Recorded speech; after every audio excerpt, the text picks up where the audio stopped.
Hi, everyone. Welcome to another episode of the SPO podcast. This is a platform where we go out of our way to answer some of our members' most requested questions in hopes that you viewers, you listeners tuning into the episode can find value in our conversations and then gain the confidence to kind of do the same.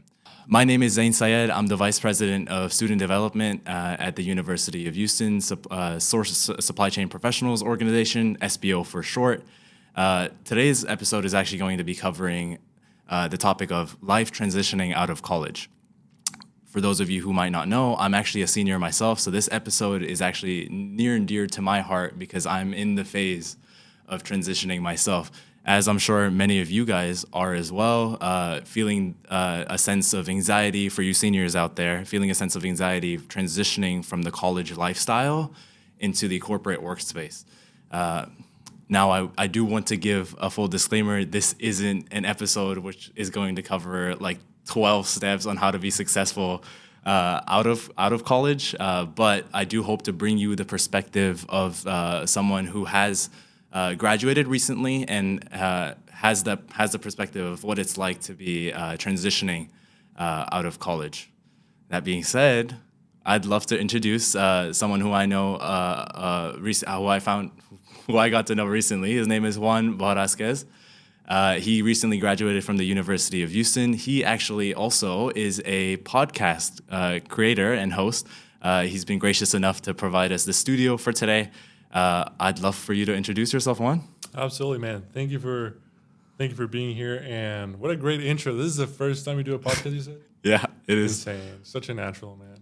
Honestly, it makes me really happy to see someone from SPO and the overall SPO team just go out of their way and doing the work, because we were talking about this earlier. It's like a second full-time job. You know, it totally is. It is. To just better provide the opportunities that the students need to not only develop themselves as a student, but also to better be equipped for that transition that you mentioned from a student to professional.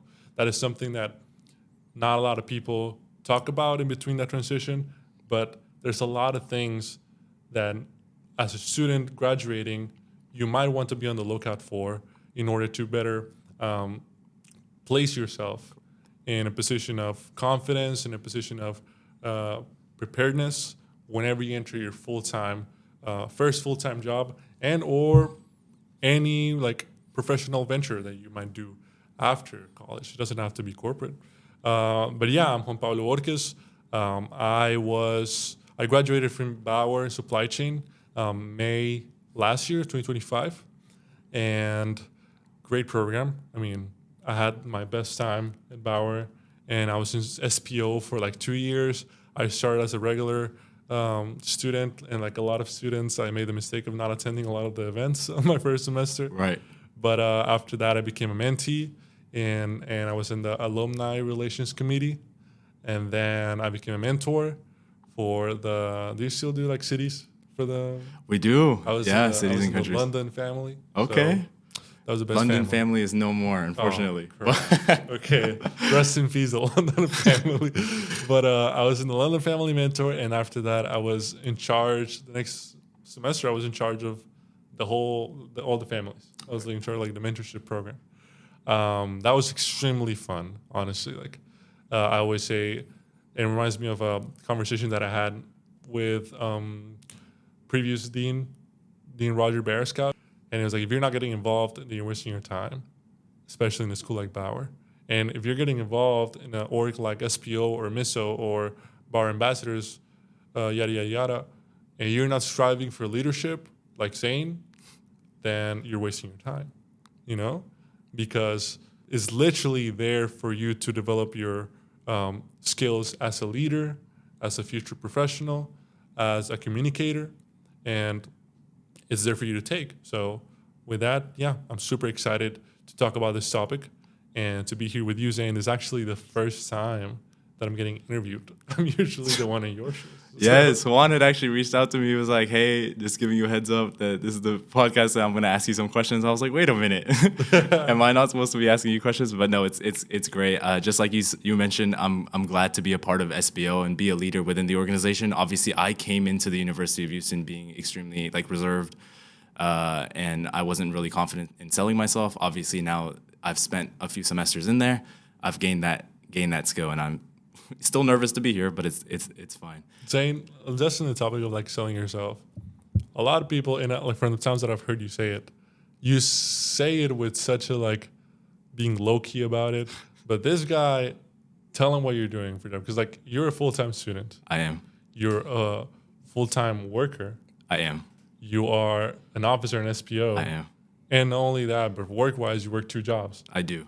What do you do for a job? So currently, I work at Centerpoint as a digital procurement within their digital procurement space as a co-op. Then I'm also working at Apple within their retail sales space. Both of them are extremely fun. I've gotten to learn a lot more within Centerpoint in the supply chain aspect of it. At Apple, I deal with the operations team all the time. So that's really nice to collaborate with them.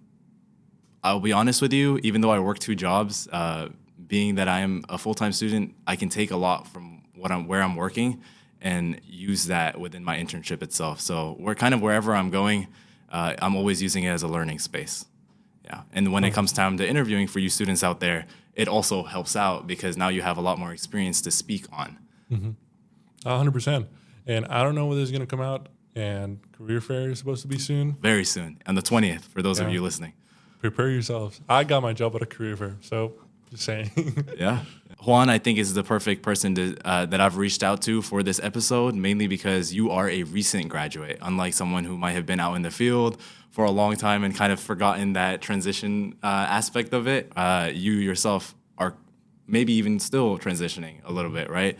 I would actually love to know, like, how would you describe that in one word? Like your first year out of the University of Houston, which is, I think you're just around your year mark now. Yeah, a little bit. So how would you describe that? In one word, I would say intention. Intention. Yeah. That's.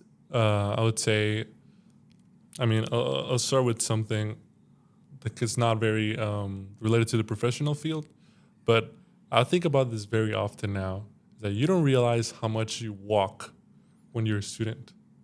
You walk a lot when you're on campus, you walk through classes every day, you're hitting, at least you have to hit like 7,000, 8,000 steps. When you're in like an office Monday through Friday, as I am, and as my girlfriend is like, damn, like you now have to be much more intentional with not getting fat, like eating properly, staying healthy, sleeping better, you know? I gained like a few pounds just for starting, and I didn't realize it was a thing until my boss told me, like, yeah, it's called like the Fresh 15 or something like that. Fresh 15? Yeah, like apparently like in the first year of something, or like a job, you gain 15 pounds. Okay. Just because of like the whole idea of like, hey, now because you don't have time, you have just an hour to get lunch or something, like, oh, fuck, I'm going to go to Chipotle or something. Can I cuss here? Yeah, no, that's completely okay. Like, I'm going to go to Chipotle every single day. And, you know, intentional with that, but also whenever you are in school, and in a school like Bauer and a program like SPO, I feel like the opportunities to step out of your comfort zone and develop your skills are much more given to you rather than you having to go seek them out. Correct. Compared to now, me being in my full-time job, it is really up to me. And of course, with the support of my management, but if I don't bring up the intention to better develop myself within the company, but also as a professional, then you're going to be stuck. Yeah. You know, I have a great experience with that because, as I said, I got my job out of the SPO career fair on Spring 25 with Patterson. And just the idea of putting yourself out there and going to career fair, that is a good way to use your intentionality, right? But I met with Micah Garrison, the VP of Supply Chain for Patterson.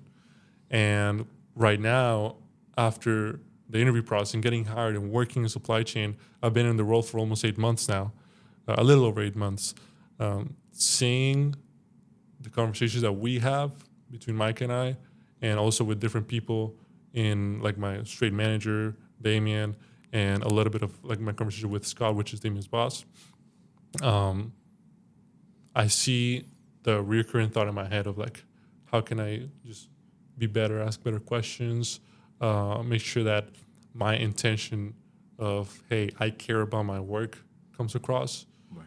How do I make sure that they understand my intention?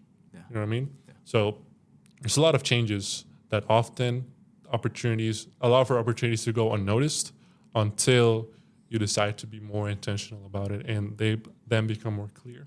You know, I love that you mentioned all of what you just said, mainly because I can actually relate to that as a student, as well as many of you out there might relate to it because we do it day in, day out. In terms of what he had mentioned, intention, right? You're in school. A lot of what Bauer has to offer, which there is a lot of, you get into it what you put in. You get out of it what you put into it, essentially, right? And as a student myself, and some of you out there who might have had internships yourself, you kind of have to branch out a little bit, communicate with your team about what it is that you're looking to get out of the internship, as well as other programs that they might offer, and really take advantage of it. So it's nice to hear that you mentioned that as your first year, being that you need to take initiative because we as students do that as well. So it's almost like a preliminary before you go into your corporate workspace. 100%. So just think about that as if you are a student and you're graduating soon. Keep doing what you're doing, right? It's just that repetition and that consistency is what I'm hearing that you have to really hone in on, and use his initial thought as a safety moment as well. So if you're in your office and you're sitting down on your chair, make sure you're taking the opportunity to walk around. I know for sure I agree with you as well. When I was at Centerpoint, sitting down on that chair, you can even feel it in your posture a little bit, affecting you over the 3 to 4 months that I've been here. 3 to 4 months that I've been there. And like I always say this to any student, even when I was a student as well, like being a student is such a great position to be in, especially I would say for the interests that someone like you and I have and people in Bauer supply chain have. A lot of people want to hear from the students, right? And they want to answer your questions and they want to help you out, So yeah, like just to follow up on like what you said, UH and Bauer, they have a lot of opportunities for you to take. They're already just there for you to take. You don't even have to do much to take them. We were talking a little bit earlier about the UH Tech Bridge. Not a lot of people know about the UH Tech Bridge, but it's a great hub UH provided for students that are developing their tech entrepreneurships. Right. And they develop kind of like a blueprint for success on these ventures. That's a great point, Zain. Yeah, same thing with the Tech Bridge for those of you out there. And Juan had mentioned to me, and I didn't even know anything about it until today, which is, again, why you should be engaging in these types of conversations, because you really don't know the type of value that the other person will bring out to you, is ISM. I think we were talking about that a little while ago and how many networking opportunities that you have through them. I'm definitely going to be a member for them in terms of like what my graduate community might look like once I'm out of SPO and within their alumni network. Who else is it that's out there that was a part of SPO but now graduated and looking for that same type of community? Now, while you were in your professional space, was there ever like a moment you were like, no one prepared me for this? College did not teach me for this. Can you give me some experience on that? Yeah, 100%. I mean, honestly, I've always in my podcast and in interviews, you'll encounter soft skills being of the essence and being extremely important for success overall. Communication being the biggest one, I would say. I started doing my podcast a while ago, and when I was, in my internships and when I did interviews and everything, I always kind of like tricked myself into believing I'm a great communicator. Because I talk a lot, which is, that doesn't mean you're a great communicator. It just means you can't shut up. I've heard that. I've learned that the hard way in my own experience as well. Exactly. And often, not to plug my shameless plug of my podcast, but I did an episode with Eduardo Arzate. He's the chief of staff at Capital One Bank, and he did a talk through I'm blanking on the name, is the Ion. Sure. Have you heard about the Ion? I have not. No, please. Well, check out for those of you who know the ION, it's a great spot to like professional development, right? He did a talk about the art of listening and intentionally listening in any type of conversation, which is something that I started to really think about and apply whenever I started my job, but also in the way you express your ideas efficiently. That is something that is still taking me a lot of work to convey. For example, I deal a lot with vendors and internal stakeholders. Yeah. The tone and the wording that you use with vendors is very different that you use with upper level management within your company, which you're gonna say duh.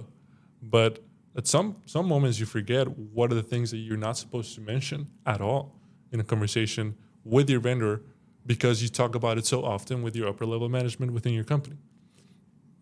Little things, even to the point of like stuttering. I stutter a lot. I tend to stutter a lot, and I tend to use filler words a lot, which is not good. I mean, I have watched this interview. I'm a big like nerd of the CIA. Okay. I love the CIA, and I watched this interview with David Kirikow. For the ones who know, then you know, he's a great talker, great communicator. Sorry, and he mentions just the value of silence instead of just using like like, you know what I mean. So whenever you start to, again, to the point of being more intentional, understanding how do you come across to different people, not only with your words, but also with things like posture, your mannerisms, then you become more self-aware on the things that need to improve in order to be the type of worker that you want to be. So, yeah, I would say like when having those conversations, I sometimes felt unprepared to answer your question. And even I had something else in mind. Give me a sec. And while you're thinking on it, I completely agree with him in the sense of like, you kind of have to be repetitive about it. I mean, when I was in my internship with Centerpoint, whenever I was doing my strategic sourcing presentation, I had recognized what I was doing wrong in terms of like those filler words as I'm going, I even did practice runs before then. So I would actually recommend for any of you who are practicing their presentations to look at yourself in the mirror and just go back and forth. Yeah. Back and forth, and then review it with someone that you know in your team. Maybe that's your other intern that you're with, or maybe your coworker that's willing to partner with you, because it helps a lot. It definitely helps a lot. And I do something that for the time being, it works. I want to be better at, I have a script. Whenever I have a big presentation, I always have a script down to the word. Okay. And it helps me make sure that my ideas are coming across in a more efficient way. But obviously, the goal is to always be the natural, be natural and make sure that you do that without the script, right? And like I remember one of my first conversations that I had with one of the vendors, going back to the point of like, what do you know as a rule of thumb to mention versus not to mention? Right. Tariffs, tariffs are a big conversation. Policy within the company is we don't take tariffs, right? And I remember when I was talking to a vendor, I was saying like, hey, and by the way, like, how does the tariff things work? Because we don't take tariffs. Yeah. In plain sight, that is like a good thing to say, right? Right. Later on, one of my managers was like, you almost give me a heart attack whenever you mentioned the word tariff.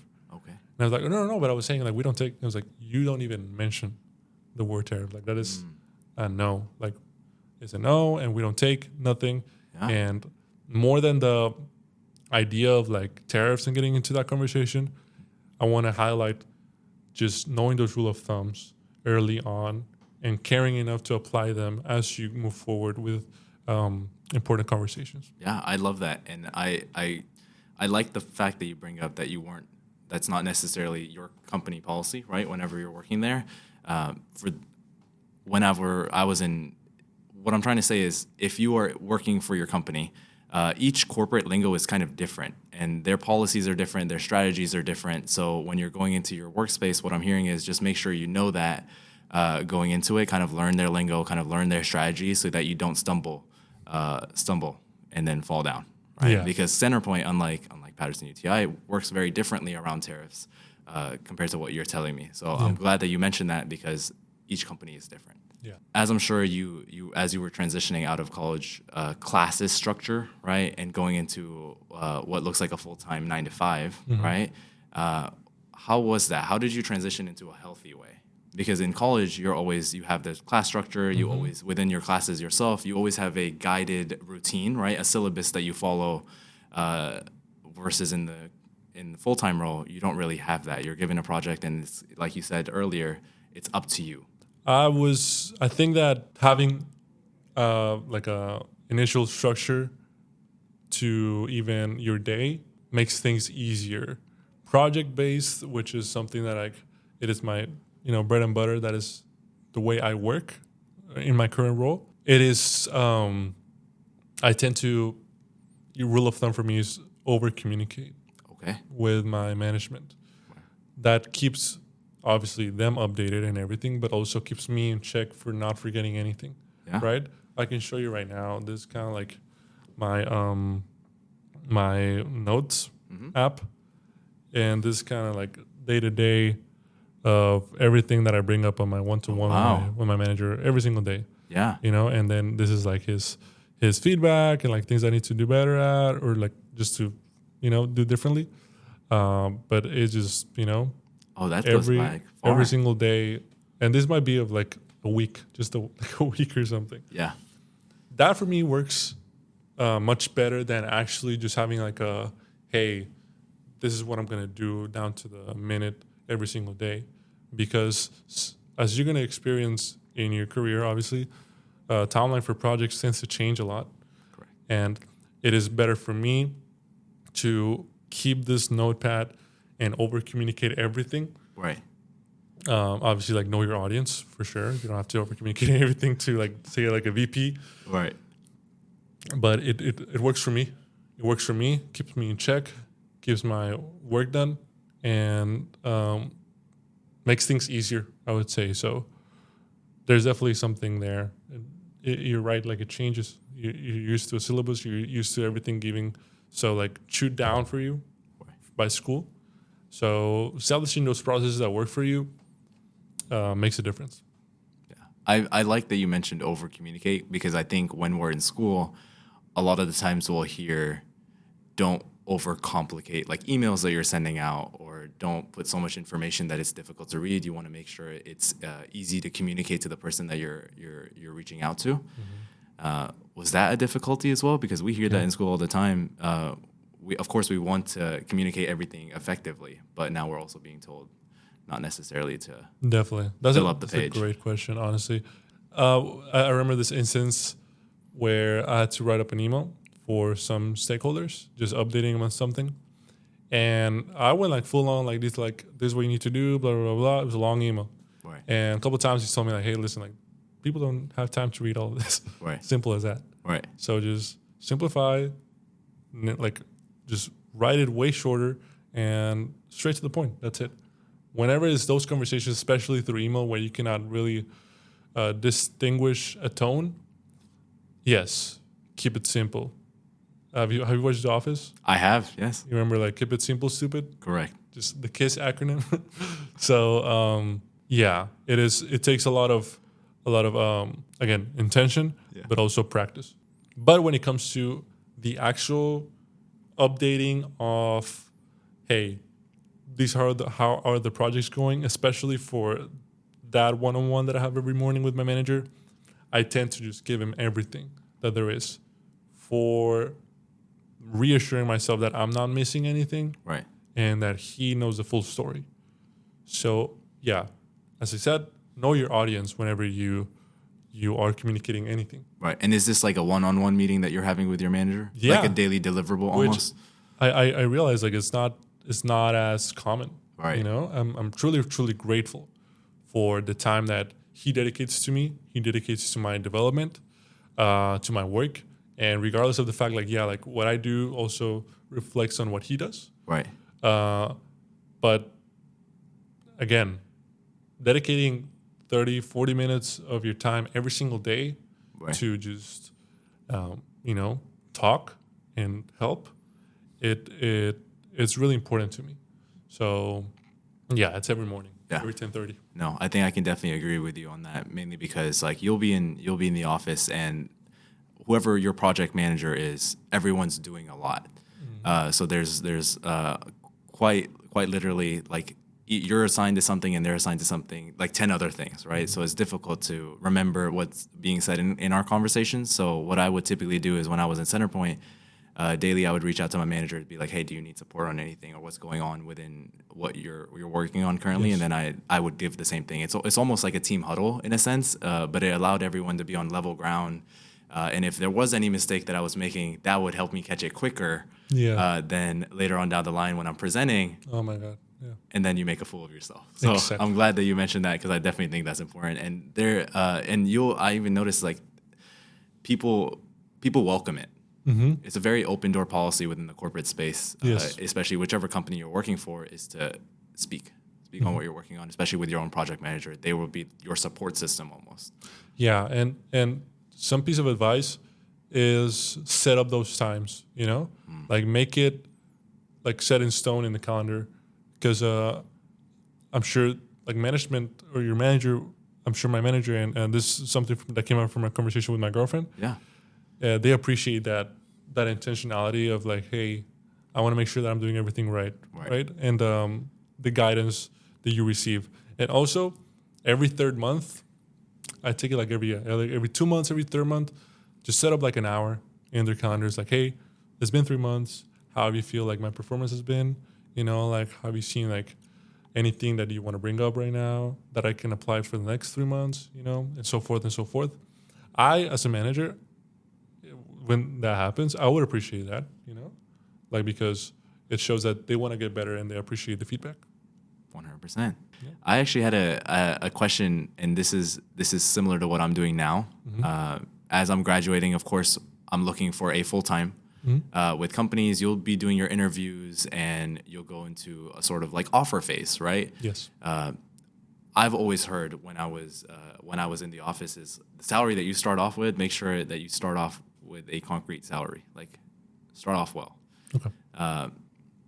So whenever I'm going into negotiations, what did that look like for you? Or what advice would you give to students that are currently in the process of looking for full-time roles? First thing that comes to mind is don't take, I'm sure you've heard, and a lot of people that are curious enough know the median average salary for someone in supply chain starting off at college. Don't take that too hard at all. And don't follow that. Don't create that expectation for yourself. Because I'll tell you exactly how this conversation went down with my girlfriend. I remember it was like a couple of years ago, and we were driving, and she was like, how much do you want to make in your first role?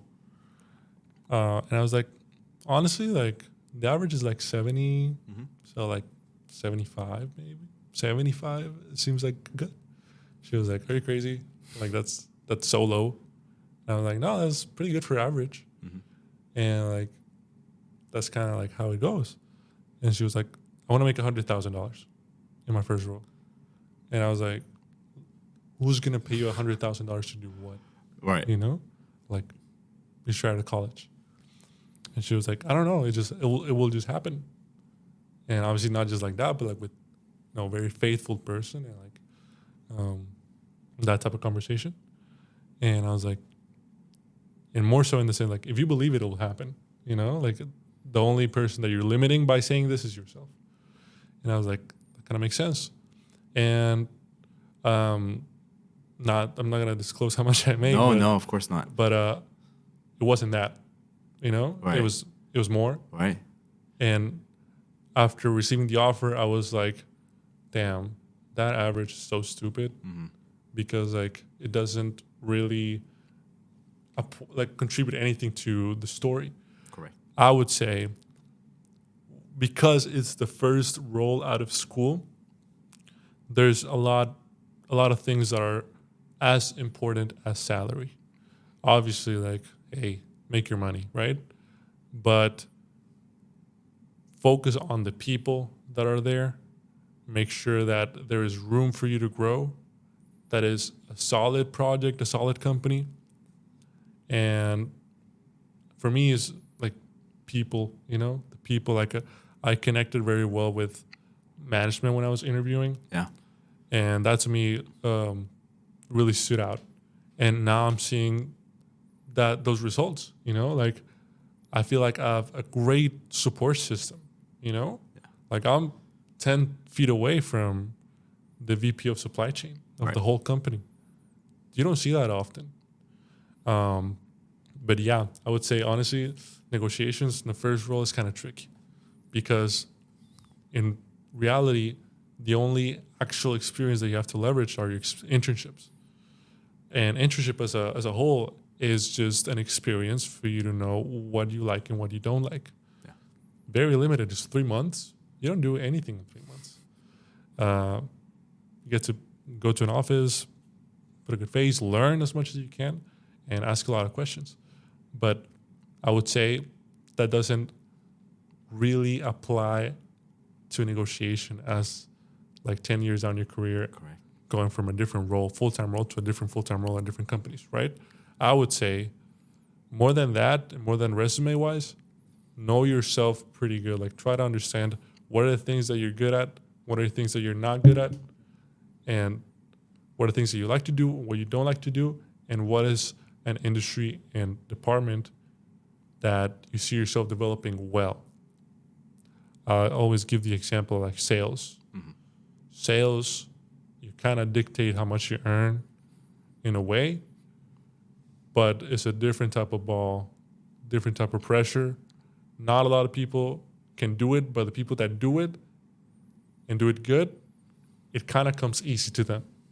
Interesting, right? Like it kind of comes easy to them because like that's the type of people that they are. Mm-hmm. Very kind of extrovert and very well communicators.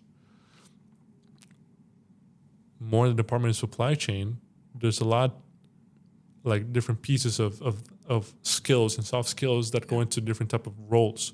For example, I'm in sourcing, I'm in category management. I enjoy a lot talking to people and communicating with them, establishing relationships. Managing relationships is my favorite thing to do. Yeah. And I get to do that a lot. But also, before I started, I was like, I'm not really good at like analysis and data analytics. Right. And just like even Excel, I wasn't very confident in my skills. That's everything. That's all I do.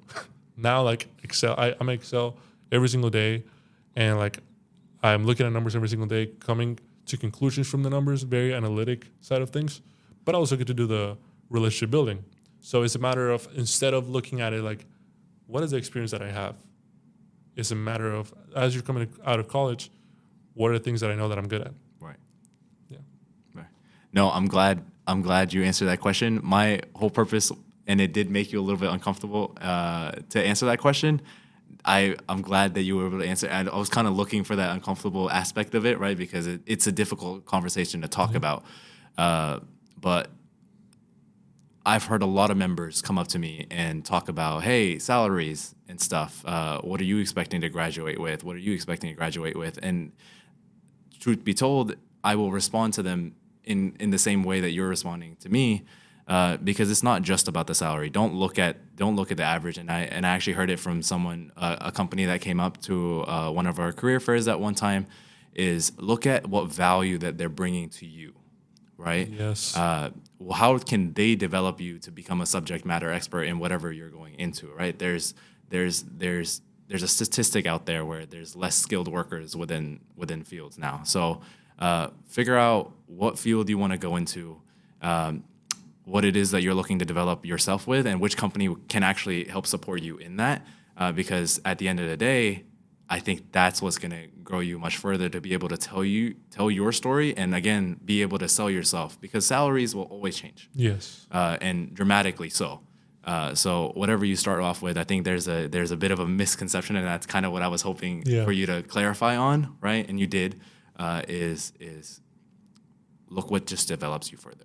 And something that you and I were talking about before we start recording is don't overlook the companies that don't have a huge name. Bang. Because there's a lot of companies, huge companies with a lot of workforce, that you go in and you're kind of like just this tiny piece of the puzzle. Correct. Your scope of work is very limited. I used to tell you, like, in a previous company that I used to work in as an intern, I used to be in a four people department for basically what I do now, as kind of like just myself, with the support of my manager, obviously. But he's like, technically, he's not like my category. Like, in reality, is like I'm responsible for it and for the whole aspects of it, which a couple of years ago in the company that I was in, it was a 4 people work. So I'm getting the exposure of 4 people. A lot of things go into that, you know? So 3 years from now, as soon as you graduate into your first role, 2 or 3 years from now, where you're like potentially for whatever reason you're looking for a jump in your career, you have that as, hey, I did all of this because part of the reason the company wasn't that huge, there was not a lot of people, right. And I got to, the saying, like, put a lot of hats on. Yeah. Yeah, and you get to be creative. I think that's Yes. that's one thing that you don't really get to do in a larger company where you have a more specified role. Obviously, you can always be creative, but there's more structure to it. Yeah. In that space. Whereas if you're going for a smaller company, I have heard of the fact that you're able to develop things that you've learned in your classes a lot more and put that to the test. Experiment, right? That's one thing. 100%. I've heard from my mentor, right? Experiment, not only with yourself but within your professional career. It only just makes you smarter, 100%. more strategic. I agree. Seriously, Juan, I really appreciate you for having us out here. I actually do have a question. Is there anything that you maybe want to mention that I haven't asked about to the rest of the students listening in? Yeah. I mean, Yeah. First of all, like, you did great. Great questions. I mean it. I mean, it's not that easy to just put yourself in front of a camera and talk. Right. But props to you. I feel like Thank this is a really good piece of information, a piece of content for all the people at SPO and everyone that might hear this. So thank you for having me. And I'll just say, kind of like cliche, but I always say this, like, don't forget to reach out. Like, reach out to anyone. Anyone has a story, and a lot of people, more than you can possibly know, will have something that's valuable for you to hear. Sweet, I'm so tired.